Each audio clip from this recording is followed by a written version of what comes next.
এই 16 বছরের সংগ্রামের চূড়ান্ত মূর্ত প্রকাশ হলো জুলাই আগস্ট গত বছর 24-এ। যারা গণতন্ত্রের কথা বলেছেন তাদের স্থায়ী ঠিকানা ছিল কারাগারের মধ্যে। আমাদের হয়তো সামনে আরো কঠিন পথ পাড়ি দিতে হতে পারে, কারণ যে প্রত্যাশা নিয়ে মানুষ জুলাই আগস্টের ফ্যাসিবাদের পতনের পর যে আস্থা রেখেছিল রাজনৈতিক দলগুলোর প্রতি, সেই আস্থা জায়গাটি বোধহয় অনেকাংশেই দুর্বল হতে যাচ্ছে। কারণ সাধারণ মানুষ 15 বছর 16 বছরের যে নিপীড়ন, নির্যাতন, যে অত্যাচার, যে বিভৎসতা প্রত্যক্ষ করেছে। যারা কথা বলতে চায়, যারা কণ্ঠের স্বাধীনতা চায়, যারা তার মত প্রকাশ করতে চায়, যারা স্বাধীনভাবে রাজনীতি করতে চায়, তাদেরকে গুমট অন্ধকারের মধ্যে শেখ হাসিনার মতো একজন দানব ফেলে দিয়েছিল। কারাগার ছিল নিত্য সঙ্গী। যারা গণতন্ত্রের কথা বলেছেন তাদের স্থায়ী ঠিকানা ছিল কারাগারের মধ্যে। এখানে যারা মঞ্চে বসে আছেন কেউ বাদ নেই, প্রত্যেকেই 1 বার 2 বার 3 বার 5 বার 10 বার 15 বার 16 বার 20 বার কারাগারে যেতে হয়েছে মিথ্যা মামলায়।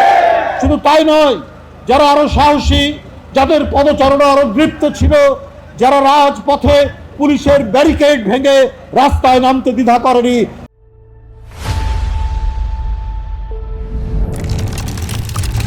তাদেরকে তাদের মায়ের কাছ থেকে, তাদের স্ত্রীর কাছ থেকে ধরে নিয়ে গিয়ে অদৃশ্য করেছে। আজও আমরা তাদের কোনো খোঁজ পাইনি, আজও আমরা তাদেরকে পাইনি। শুধু তাই নয়, যাদের কণ্ঠস্বর আরো জোরালো ছিল, যারা বারবার বলতো যে শেখ হাসিনা স্বৈরাচার, ফ্যাসিস্ট, তাদের লাশ আমরা দেখেছি শীতলক্ষার তীরে, ধলেশ্বরীর ধারে, না হলে বুড়িগঙ্গার পাশে, না হলে তুরাগ নদীর পাশে, না হলে পদ্মা, যমুনা, ইসামতি নদীর ধারে পড়ে থাকতে। এই ছিল শেখ হাসিনার আমল। সেই আমল অতিক্রম করে প্রায় 16 বছর জুলাই আগস্টের আন্দোলন, ছাত্ররা নামলো, জনতা নামলো, শ্রমিকরা নামলো, রিক্সাওয়ালা নামলো।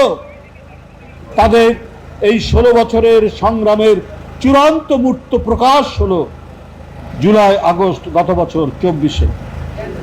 আমরা সেই সমস্ত শহীদ, যাদের আত্মদানের মধ্যে দিয়ে শেখ হাসিনার মতো ইতিহাসের জঘন্যতম বর্বর এক নারী যে পরাজিত হয়ে পালিয়ে গেছে দেশ থেকে, আমরা তাদেরকে কোনোদিন ভুলবো না, আমরা তাদেরকে ভুলতে দিতে পারি না।